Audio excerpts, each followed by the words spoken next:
अचार जब भी बनाया जाता है तो हमेशा तेल के साथ बनाया जाता है या फिर सूखा बनाया जाता है, लेकिन आज हम पानी के साथ में अचार बनाएंगे और इसको खाने से आपका डाइजेशन काफ़ी अच्छा रहेगा, चाहे आप खाने से पहले खाइए या खाने के बाद में। तो बहुत ही इंटरेस्टिंग सी रेसिपी है, तो चलिए मिलके बनाते हैं।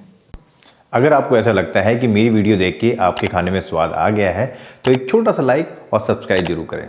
गाजर का पानी वाला अचार बनाने के लिए हमने यहाँ पे 1 किलो गाजर का इस्तेमाल किया है। गाजर पतली हो, लाल लाल हो तो ज़्यादा बेहतर रहती है, कलर अच्छा आता है। लाल गाजर के अंदर मीठापन ज़्यादा अच्छा होता है। अब इसको काटना कैसे है, तो सबसे पहले इसको 1/2 कर लेते हैं। उसके बाद में लेंथ में इसको सीधा खड़ा करके इस तरह से काटते हैं। और जो ये वाइट पार्ट आपको दिख रहा है आप इसको रिमूव कर सकते हैं।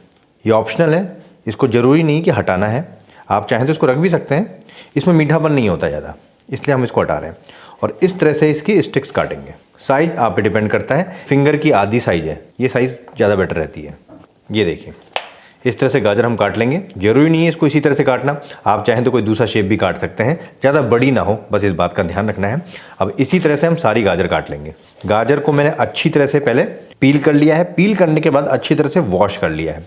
कई बार क्या होता है मिट्टी बहुत रह जाती है इसके अंदर, थोड़ी सी मिट्टी रह गई ना तो सारी मेहनत में पानी फिर जाता है। गाजर की स्टिक्स यहाँ पे कट गई है। ऐसा नहीं है कि सिर्फ गाजर का ही बनता है, आप इसमें मूली भी डाल सकते हैं, मिर्ची भी डाल सकते हैं, लाल वाली साबुत मिर्च भी डाल सकते हैं, चुकंदर भी डाल सकते हैं। हाँ, चुकंदर डालेंगे तो उससे कलर थोड़ा डार्क हो जाएगा। तो चलिए अब पानी तैयार करते हैं।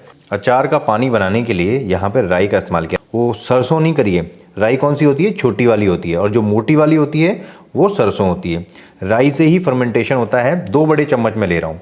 2 लीटर पानी बनाऊंगा तो 2 बड़े चम्मच बहुत रहता है, इससे ज़्यादा लेंगे तो कड़वापन भी आ जाता है। सबसे पहले तो इसको इस तरह से क्रश कर लेंगे। तो यहाँ पे देखिए क्रश कर दिया मैंने, पूरी तरह से पाउडर नहीं बनाया है। 2 लीटर बना रहा हूँ इसलिए इसी में क्रश कर रहा हूँ। अगर ज़्यादा क्वांटिटी में बनाना है तो आप मिक्सर ग्राइंडर का इस्तेमाल कर सकते हैं।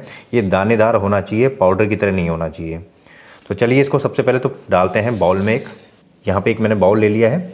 जो राई है वो मैंने सारी खाली कर दी है। इसके अंदर लगभग 15 से 20 काली मिर्च, हम इसमें लाल मिर्च का भी इस्तेमाल करेंगे।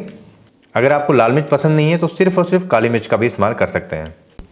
ये गई फ्रेशली क्रश्ड काली मिर्च। काली मिर्च का पाउडर बना के नहीं रखना चाहिए, कभी भी हमेशा फ्रेश डालनी चाहिए।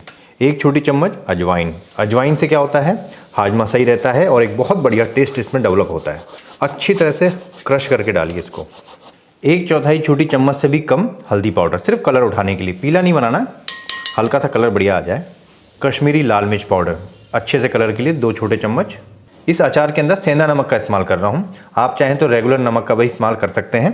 1.5 छोटा चम्मच सेंधा नमक या फिर स्वाद अनुसार आप डाल सकते हैं। और एक गंधक वाला फ्लेवर के लिए 1 छोटा चम्मच काला नमक। 1 छोटी चम्मच हींग का इस्तेमाल कर रहा हूँ। ये साबुत जो हींग आती है वो वाली इस्तेमाल कर रहा हूँ, आपके पास कोई भी अवेलेबल हो वो डाल दीजिए, लेकिन हींग की क्वालिटी अच्छी होनी चाहिए। इसके अंदर हींग का बहुत अच्छा फ्लेवर आता है। अब डालेंगे इसके अंदर रेगुलर ठंडा पानी 2 लीटर। 1 लीटर पहले डाल दिया था, ये रहा दूसरा लीटर। इसको अच्छी तरह से मिक्स करते हैं। तो यहाँ पे पानी रेडी हो गया है। आप यहाँ पे टेस्ट कर सकते हैं इसका कि नमक कम है, मिर्ची कम है, ये यहीं पे चेक करना है। हाँ, इसमें खट्टापन नहीं होगा क्योंकि जो राई हमने डाली है उसका फर्मेंटेशन की वजह से ही खट्टापन आता है। इसमें कोई ऊपर से खट्टापन नहीं डालना, अमचूर पाउडर या फिर विनेगर किसी का भी इस्तेमाल नहीं करना, क्योंकि जो ओरिजिनल खट्टापन है वो आएगा राई से जब वो फर्मेंटेशन हो जाएगी। उसके बाद हाथ मत लगाना, इसमें हाथ का इस्तेमाल नहीं करना है, चम्मच का इस्तेमाल करना है। यहाँ पे 2 कांच की बर्नी मैंने ली है, आप इसकी जगह चीनी मिट्टी की जो बर्नी आती है उसका इस्तेमाल कर सकते हैं, किसी मेटल का इस्तेमाल ना करें। सबसे पहले तो गाजर डाल देते हैं इसके अंदर। अब डालेंगे इसके अंदर पानी जो हमने तैयार करके रखा हुआ था। पानी को मिक्स करके डालना है, ऊपर नीचे मिक्स कर दीजिए, क्योंकि जो हींग है बाकी मसाले हैं नीचे की तरफ बैठ जाते हैं। पता लगा एक ही बर्नी के अंदर सारे मसाले चले गए, इसलिए बार बार स्टर करते रहिए पानी को और डालते रहिए। अचार हमने जार के अंदर डाल दिया है, तो इसके अंदर ढक्कन लगाएं? नहीं, ढक्कन नहीं लगाना है। ढक्कन लगाएंगे क्या होगा, इसको हवा नहीं मिलेगी। इसको हवा मिले अच्छी तरह से, तो इसके लिए आप इस तरह का कपड़ा इस्तेमाल कर सकते हैं, सूती कपड़ा या फिर मसलिन क्लॉथ, जो दही छानने वाला कपड़ा होता है। इसके अंदर छेद होते हैं काफ़ी। इस तरह से इसको पैक कर दीजिए, हवा अंदर तक चली जाएगी। रबड़ बैंड का इस्तेमाल कर सकते हैं। इसी तरह से दूसरे पे भी लगा देते हैं। और इसको कहाँ रखना होगा, इसको धूप में रखना होगा। तो चलिए ले चलते हैं इनको धूप में रखने के लिए। तो इनको धूप में रखेंगे, 2 से 3 घंटे की धूप मिल जाए काफ़ी रहती है इतनी। उसके बाद चाहे तो आप छाया में भी रख सकते हैं। 3 दिन के लिए धूप दिखानी है इनको। तो यहाँ पे हो चुके हैं 3 दिन धूप में रखे हुए। डेली मैं 2 घंटे के लिए इसको धूप में रखता था। अब ये देखिए यहाँ पे गाजर ऊपर की तरफ तैर के आ गई है, मतलब हल्की हो गई है। और वैसे तो 3 दिन में आराम से हो जाता है, फिर भी अगर आपको पता करना हो कि हुआ या नहीं हुआ तो इसको स्मेल कीजिए। एक खट्टी खट्टी सी स्मेल आपको राई की आने लग जाएगी। राई ने फर्मेंटेशन का काम स्टार्ट कर दिया है। ये बन चुका है, तो चलिए इसको सर्व कर लेते हैं। इस पे जो कपड़ा लगा रखा है आप इसको हटा सकते हैं। अब इसका काम हो चुका है और अब इसको इस तरह से ढक्कन लगा दीजिए। अब बात आती है कि इसको फ्रिज में रखना चाहिए या बाहर रखना चाहिए।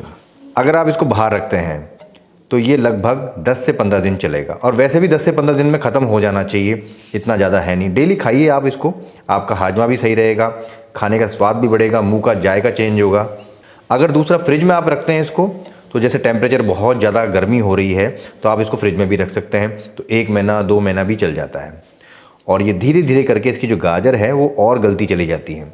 तो नियम ये कहता है कि इसको कम से कम 15 दिन में आप कंज्यूम कर लीजिए। वैसे भी बहुत ज़्यादा नहीं है, 1 लीटर अगर आप बनाएंगे तो हफ्ते भर में ख़त्म हो जाएगा। और खाया कैसे जाता है आपको बता देता हूँ वो भी। दूसरे अचार हम क्या करते हैं, रोटी के साथ में या फिर चावल के साथ में खाते हैं, लेकिन इसको खाने का तरीका ये है, गाजर निकाल लीजिए इस तरह से और इसका पानी भी निकालिए साथ में, और खाना शुरू करने से पहले, चाहे लंच ले रहे हों या डिनर ले रहे हों, इसको सबसे पहले खाइए। और खाना खाने के बाद भी आप इसको खा सकते हैं। दोनों ही कंडीशन में आपका डाइजेशन काफ़ी अच्छा रखता है।